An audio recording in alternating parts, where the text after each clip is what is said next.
first recordings are from the antique time, from the Roman time. They found one old lamp with menorah from 4th century. Later, Jews settled here from the 9th, 10th century. But let's say first documents we have from the 14th century, beginning of the 14th century. Even historians said that Jews built the new, bigger, nicer synagogue in Ljubljana, just like 100 meters from here, in 1213. But we don't have any paper from that period. Later we have exactly 1327, two Jewish families came from Italy, from Cividale and Gorizia, and they were allowed to open first bank in Ljubljana. So next year we will celebrate in Slovenia, in Ljubljana, 700 years of banking, which is like quite nice date for celebration. And we already prepared a new exhibition, which will be open in September this year, about Jewish presence from the Roman times till today. If we will go then, so in the Middle Age, there will be like almost all today Slovenian towns. You know, there was the Austrian-Hungarian Empire, let's say, for almost 1,000 years in this area. So the Jews settled almost in all these small towns till 16th century. As you know, Jews were not allowed to do many businesses during the Middle Age, but what they were allowed, it was banking. And normally with the money, they came all problems. So they start the problems with the locals, with the Christians. They're full of accusations that Jews kidnap children, that they poisoned the water. There was one Julia and Romeo story, so the love story between one Christian lady, girl, and the Jewish boy, which was forbidden at that time. And so because of that, there was the pogrom on the Jews, and 40 people died in this pogrom. The biggest community in the Middle Age wasn't in Ljubljana, but in the city of Maribor. Maribor is the second city today in Slovenia. The German name was Marburg. So in Maribor, especially in the 15th century, it was like one of the most important Jewish communities in the region. It was not only that they were like very good merchants, that they were good bankers, but they were also became very known by Rabbi Israel Iserlein ben Petachia, who was one of the most famous rabbis in the Ashkenazi world in the 15th century. So Maribor it was like really very important regional Jewish center. Later Jews were expelled for the same reasons I said before, from Maribor in 1496 and from Ljubljana 1515.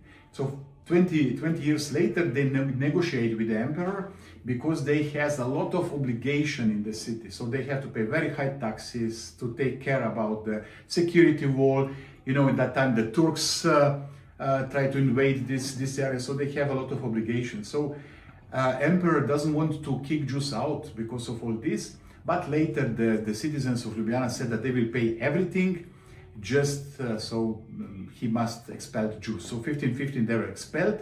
They were not allowed to come to this territory for almost 300 years.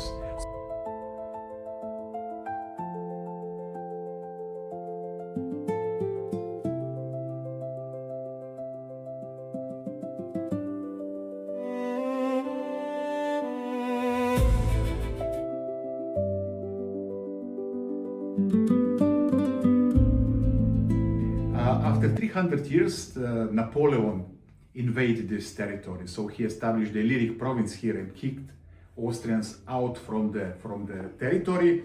So for Slovenians, he was not invader, but he was liberator.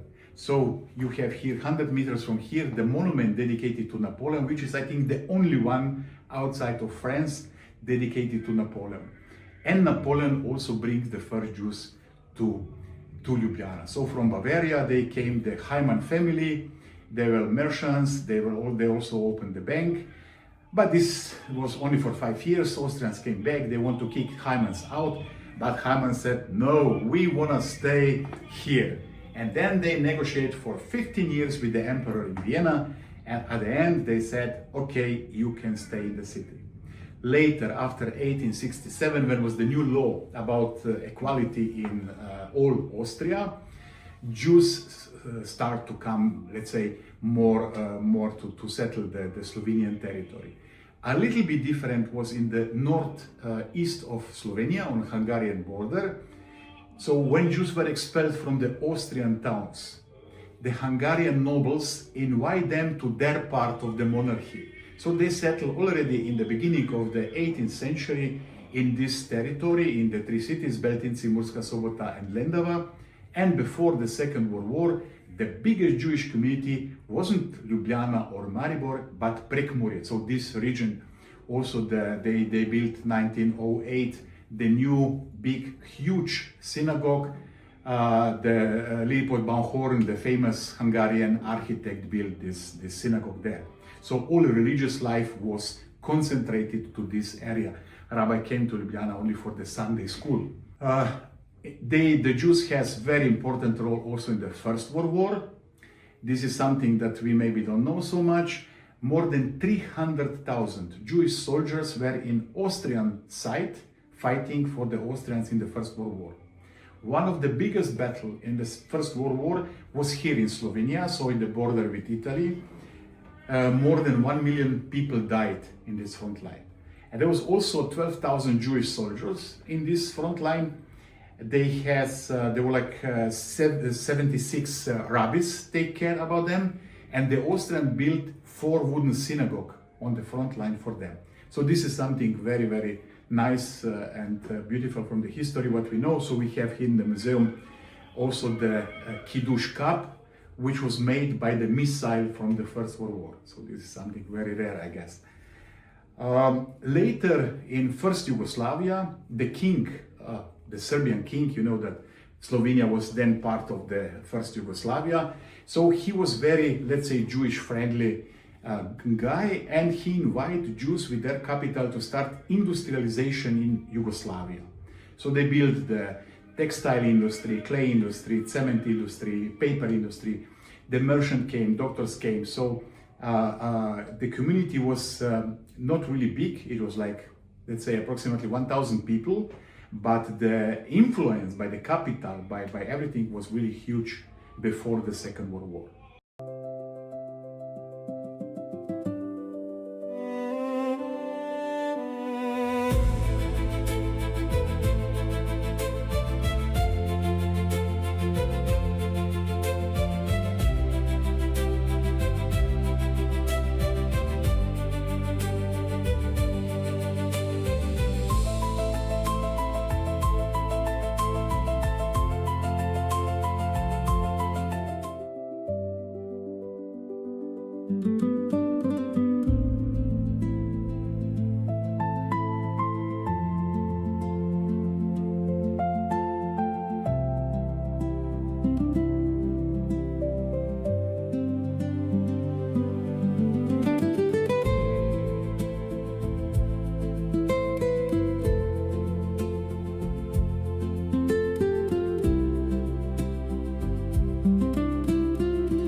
The liberation, just few people came back to Yugoslavia.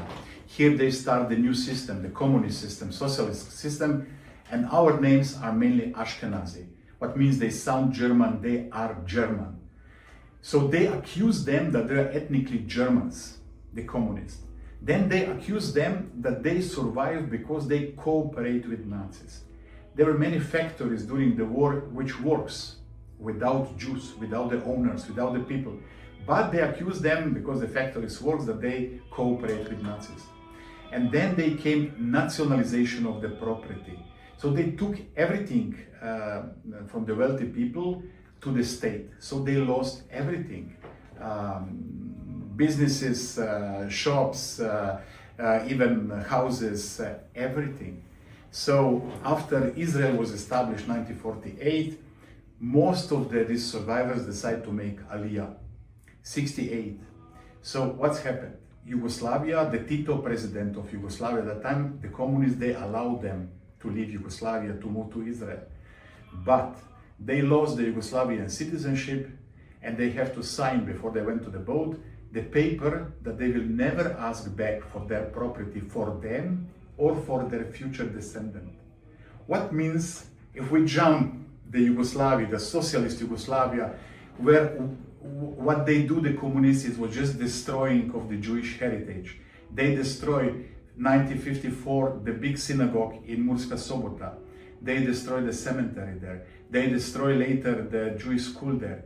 They want to destroy the oldest and the biggest Jewish cemetery, which is on the border with Italy, Nova Gorica, and belongs to the Gorizia synagogue community with more than 900 graves. So the communists, they want to destroy, and they start with this.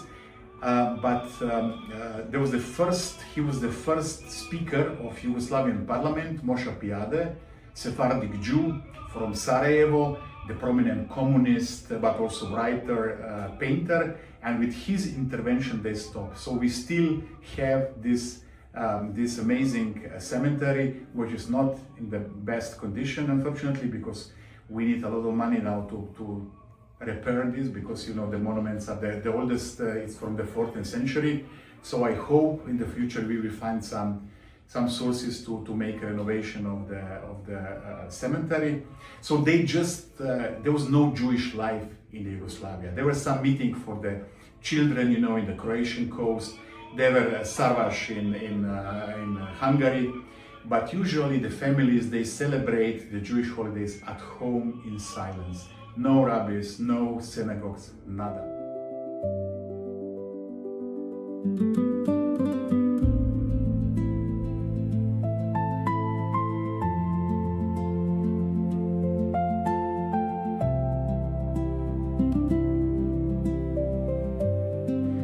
So 1991, Slovenia was independent, and there was a new law about denationalization of property. So people received mostly back what they were taken from them in the 40, 48, 50 something, but not Jews. I mean, the Catholic Church, they received even what Napoleon took them 300 years ago, but not Jews, because they said you were not Yugoslavian citizen and you signed this paper. So for almost 35 years, the community, we negotiate with every single new government here in Slovenia for some sort of restitution, which will never happen because they don't want to give nothing back.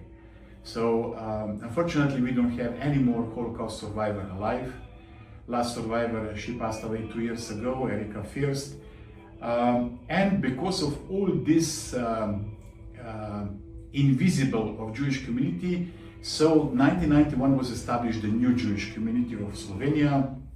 2003 we received the Sefer Torah, which I will show you, which was the gift. So it was one American humanitarian organization, but most of the donors were from the Jewish community of London. So we received the donation as Sefer Torah. Then we make the contract, the community make the contract with the Chabad rabbi from Trieste, which came for the big holidays to Ljubljana, to organize a little bit of the religious life. 2013, we established the Jewish Culture Center here, because people looking for some more culture event, for some more traditional things. So we work a lot in the last, let's say, 16 years about Holocaust education, not only normally for the community, but mostly for the locals. We start with the project with stumbling stones, with Stolpersteine, the project by the German artist Ginter Demnig here.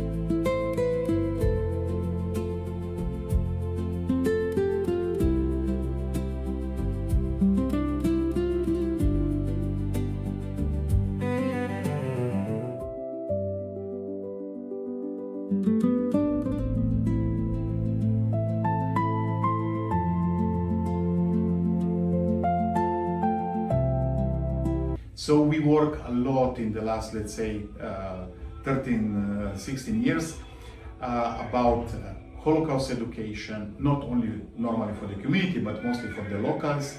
We start with the Festival of Tolerance, which it's like Jewish film festival.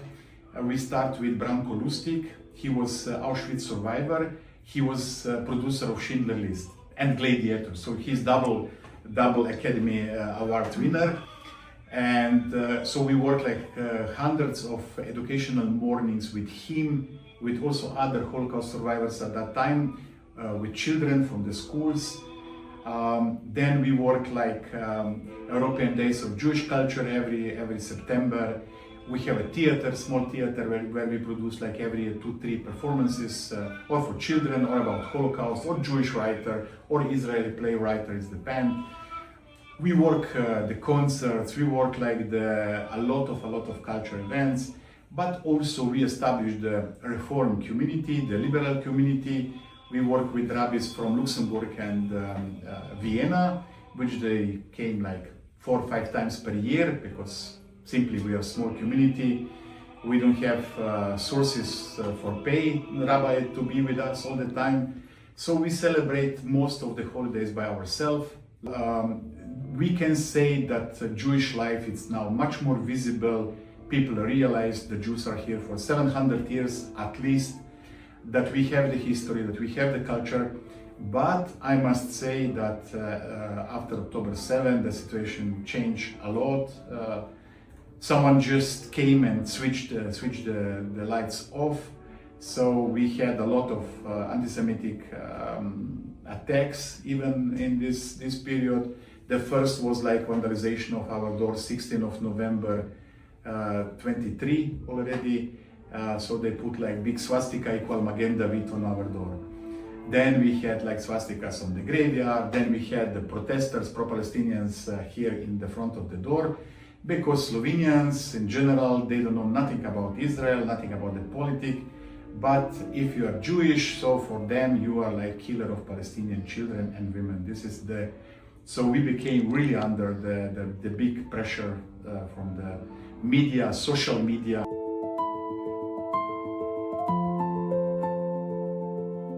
The most beautiful Aron Kodesh you will ever seen.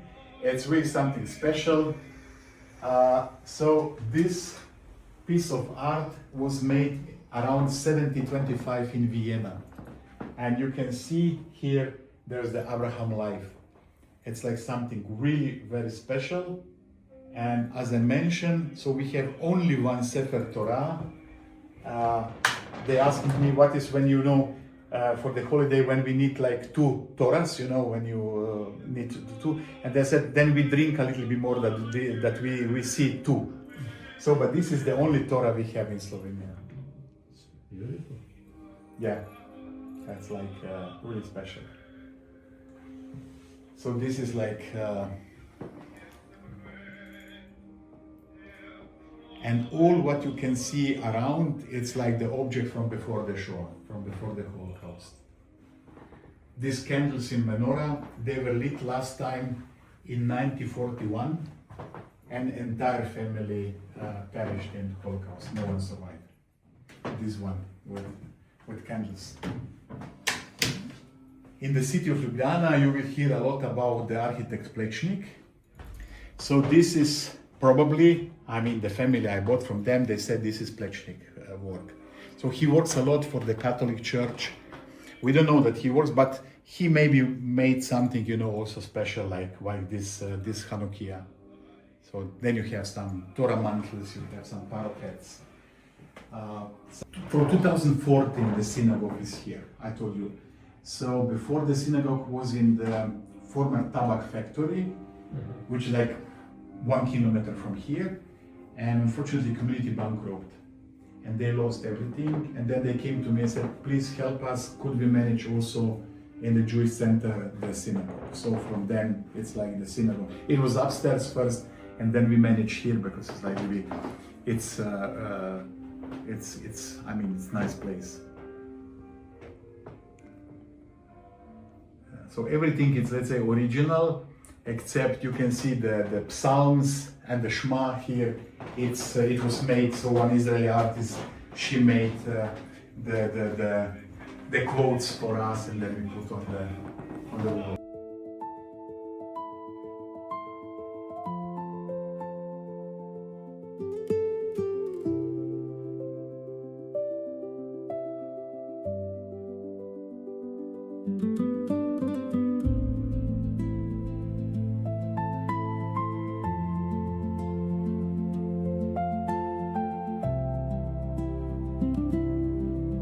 This is the story about, but here it's a little bit more. So they explain how was the life before the Shoah, what they do. So this is like how they came.